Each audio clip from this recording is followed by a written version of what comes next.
تہذیب کا کمال، شرافت کا ہے زوال، غارت گری جہاں میں ہے اقوام کی معاش۔ کمال کہتے ہیں عروج کو، یہاں مراد عروج ہے۔ زوال کہتے ہیں پستی، غارت گری تباہی، اقوام قوم کی جمع، معاش کہتے ہیں روزی کو۔ جو طاقتور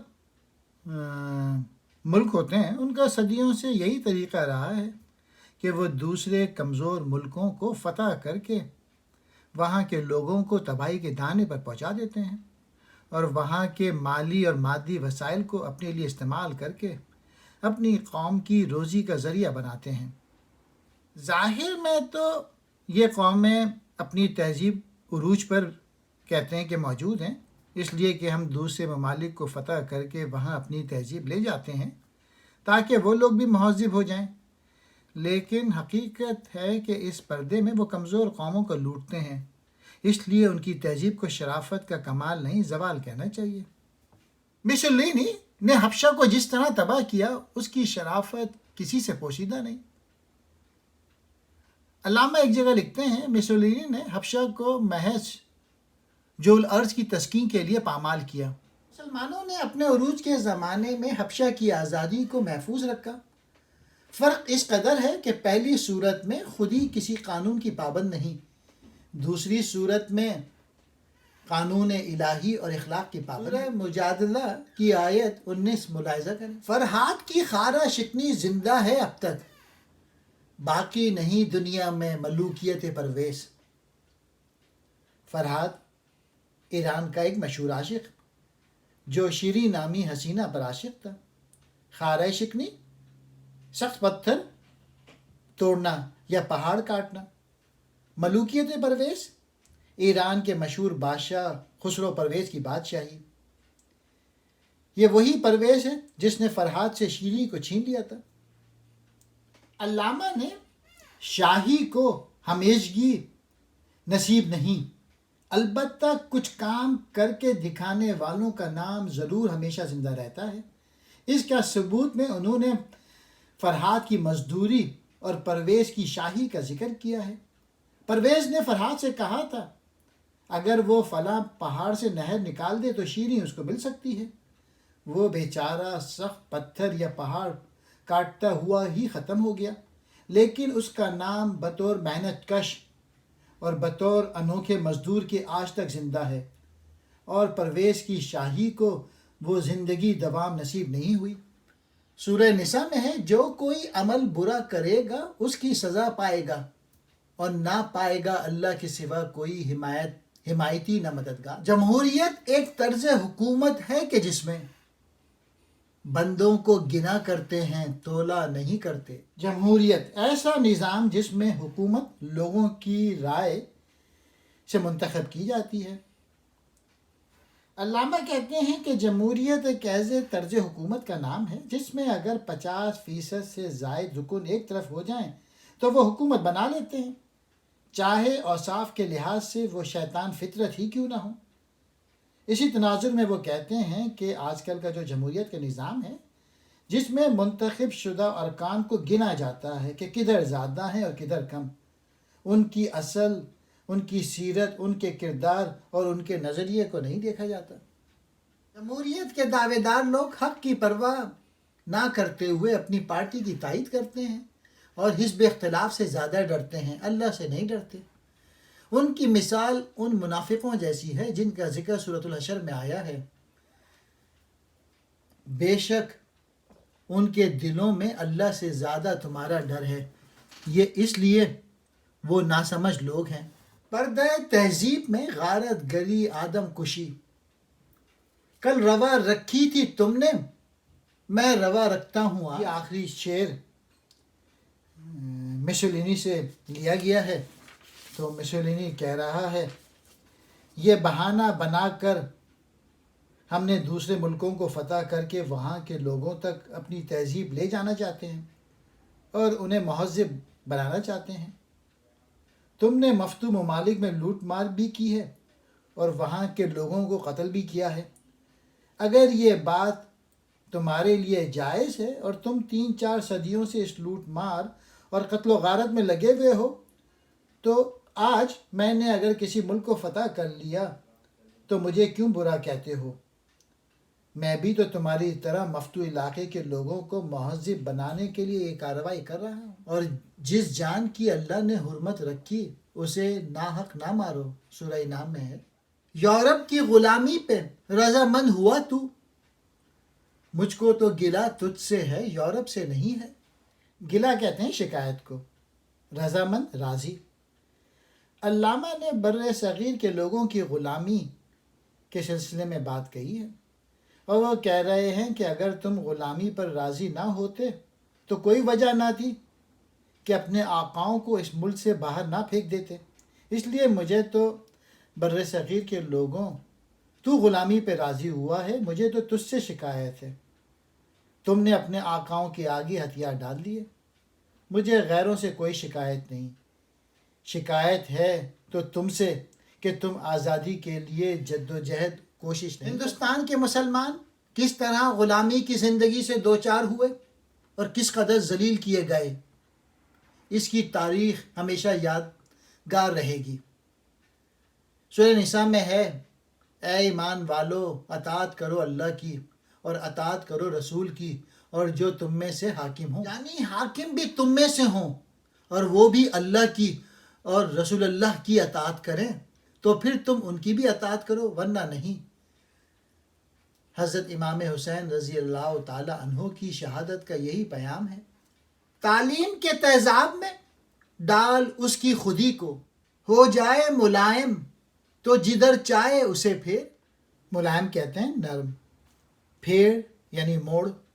علامہ کہتے ہیں کہ تعلیم کا ایک ایسا نظام وضع کیا جائے جو محکوموں کی خودی کے لیے تیزاب کا کام دے، یعنی ان کی خودداری طاقتور نہیں رہے گی، پگھل جائے گی، اور پھر انہیں جس قسم کے سانچے میں ڈھالنا چاہو گے ڈھل جائے گی۔ یہ اس لیے کہہ رہا ہوں کہ تیزاب کی تاثیر ایسی ہے کہ یہ سونے کے ہمالیہ جیسے پہاڑ کو بھی مٹی کا ڈھیر بنا سکتی۔ میسج یہ ہے کہ آج کے جو کمزور لوگ ہیں، جو غلام لوگ ہیں، ان کو ایسی تعلیم دو جو کہ غلام لوگوں کی خودی جس طرف چاہے ڈھل جائے، یعنی ان کی خودی نرم و ملائم ہو جائے اور حاکم جس سمت میں پھیرنا چاہیں پھیر دیں۔ اور تعلیم کا یہ تیزاب ان غلاموں کے حق میں تانبے یا مٹی کو سونا بنانے کے بجائے الٹ کام کرے۔ سورہ مومن کی آیت ہے، اور نہیں ہے کافروں کی چال مگر گمراہی میں۔ تیرا پیشہ ہے صفاکی، میرا پیشہ ہے صفاکی، کہ ہم قزاق ہیں دونوں، تو میدانی میں دریائی۔ صفاکی کہتے ہیں خون ریزی، دریائی کہتے ہیں سمندری۔ لٹیرا جواب دیتا ہے کہ اے سکندر، مجھے افسوس ہے کہ تو نے اپنے ہم رتبہ لوگوں کو یا اپنے پیشے والے کو ذلیل کرنا چاہتا ہے، حالانکہ ہم دونوں لوٹ مار میں یکساں ہیں، ہم رتبے میں، ہم پیشے میں۔ تیرا پیشہ بھی لوٹ مار کرنا اور خون بہانا ہے، اور میرا کام بھی یہی، ہم دونوں لٹیرے ہیں۔ فرق صرف یہ ہے کہ تو میدان میں لوٹ مار کرتا ہے اور میں سمندروں میں لوٹ مار کرتا ہوں۔ یاد رکھیں، سکندر بہت بڑے فاتح تھا اور اس نے اپنے فتوحات کے دوران بہت سے ملکوں کو لوٹا تھا اور برباد کیا تھا اور بہت سے لوگوں کا خون بہایا تھا۔ یہ شعر ایک بحری قزاق اور سکندر کی نظم سے لیا گیا، یہ ان کے درمیان مکالمہ تھا، یہ آخری شعر تھا جو کہ قزاق کہہ رہا تھا، اور قزاق کہتے ہیں سمندری ڈاکو یا لٹیرا۔ اے سکندر، یہ کوئی جواں مردی نہیں، میں تیرا ہم پیشہ ہوں، افسوس کہ تو مجھے ذلیل کرنے کو بہادری سمجھ رہا ہے، تو بھی تو وہی کچھ کرتا تھا جو میں کرتا ہوں۔ تیرا پیشہ بھی لوٹ مار اور خون ریزی ہے اور میرا بھی، ہیں تو ہم دونوں ہی لٹیرے، فرق صرف یہ ہے کہ تو میدانی لٹیرا ہے اور میں سمندری۔ مواخذہ ان پر ہے جو لوگوں پر ظلم کرتے ہیں اور زمین میں ناحق سرکشی پھیلاتے ہیں، ان کے لیے دردناک عذاب ہے۔ سورہ شورى۔ خوشا وہ قافلہ جس کے امیر کی ہے متا، تخیل ملکوتی و جذبے ہائے بلند. خوشا کہتے ہیں خوش نصیب کو، امیر کہتے ہیں رہنما، متا کہتے ہیں دولت، تخیل ملکوتی فرشتوں کا سا تخیل، جذبے ہائے بلند، بلند جذبے. وہ قافلہ، وہ قوم خوش نصیب ہے جس کا سالار، جس کا سیاستدان فرشتوں جیسے خیالات اور بلند جذبے کی دولت رکھتا ہو. ایسا سیاستدان، ایسا لیڈر ہی قوم کو منزل تک پہنچا سکتا ہے. سورہ آل عمران میں صحیح امیر حضور صلی اللہ علیہ وآلہ وسلم کی خصوصیات بتائی گئی ہیں. بے شک اللہ کا بڑا احسان ہوا مسلمانوں پہ کہ انہی میں سے ایک رسول بھیجا جو ان پر اس کی آیتیں پڑھتا ہے اور انہیں پاک کرتا ہے اور انہیں کتاب و حکمت سکھاتا ہے، اور وہ لوگ ضرور اس سے پہلے کھلی گمراہی میں تھے. ہو اگر قوت فرعون کی در پردہ مرید. قوم کے حق میں ہے لعنت وہ کلیم اللہ. فرعون قدیم مصر کا ایک بادشاہ جو خود کو خدا کہتا تھا اور جس کی ٹکر حضرت موسیٰ علیہ السلام سے ہوئی تھی اور وہ شکست کھا گیا تھا.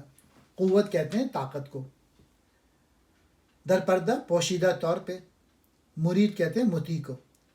کلیم اللہ حضرت موسیٰ علیہ السلام چونکہ اللہ سے کلام کیا کرتے تھے اس لیے ان کا لقب کلیم اللہ تھا اور ان کے طور طریقے کو کلیم اللہ ہی کہتے ہیں.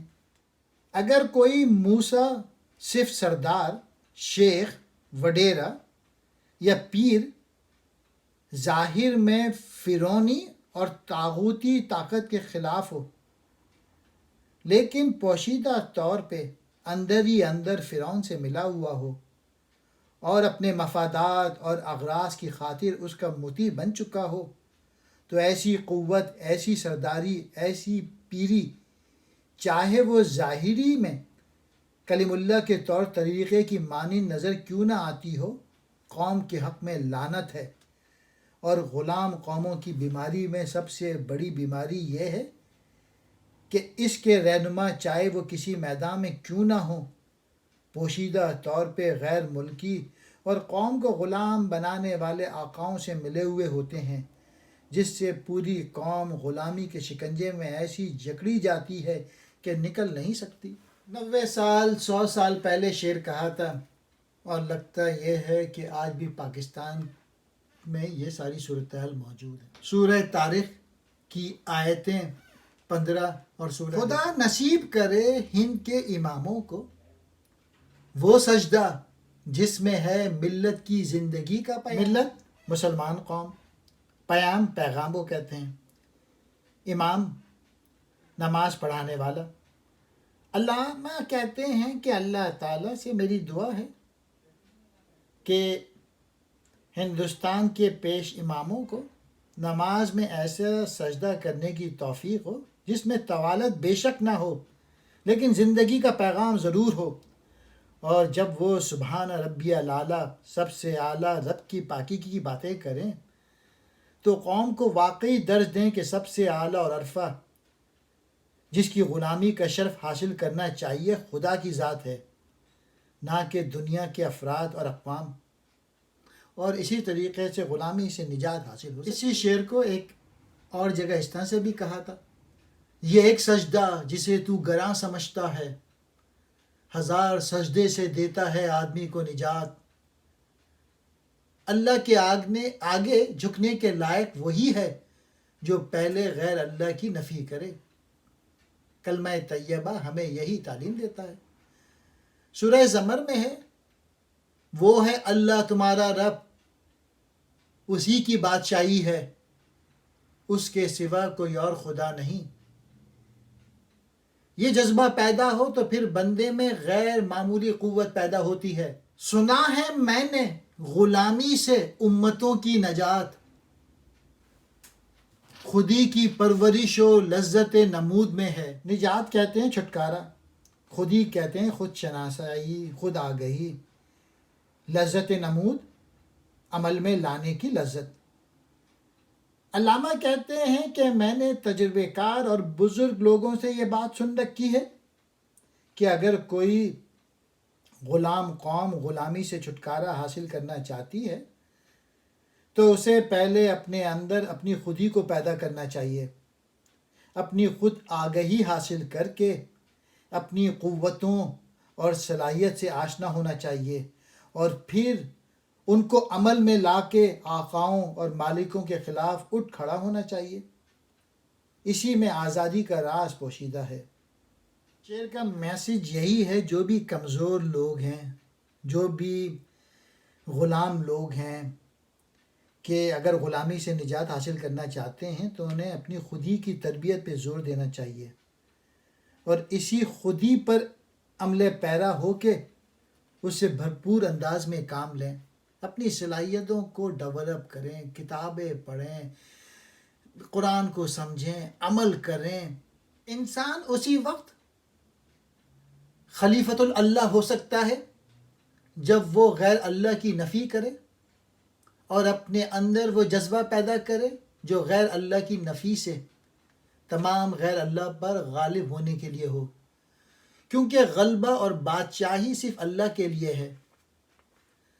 سورہ مجادلہ میں ہے، اللہ لکھ چکا ہے کہ ضرور میں غالب رہوں گا، اور میرے رسول بے شک اللہ قوت والا عزت والا ہے۔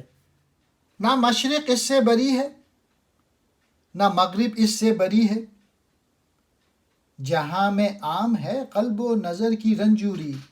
بری کہتے ہیں نجات یافتہ، آزاد، قلب و نظر کی رنجوری، دل اور نظر کی بیماری۔ مشرق میں اگر لوگ غلامی پہ رضامند ہیں اور آقاؤں کی تقلید کر رہے ہیں، اور مغرب میں اگر جمہوری نظام قائم ہے، اور دونوں ان بیماریوں سے آزاد اور نجات یافتہ نہیں، تو اس کا سبب صرف ایک ہے، اور وہ یہ کہ دونوں خطے کے لوگوں کے دل اور نظر بیماری میں مبتلا ہیں، نہ وہ صحیح دیکھتے ہیں اور نہ صحیح محسوس کرتے ہیں، فقط شکم پروری اور تن زیبی میں لگے ہوئے ہیں، دل کی قوت اور نظر کی صلاحیت کو بھول چکے ہیں۔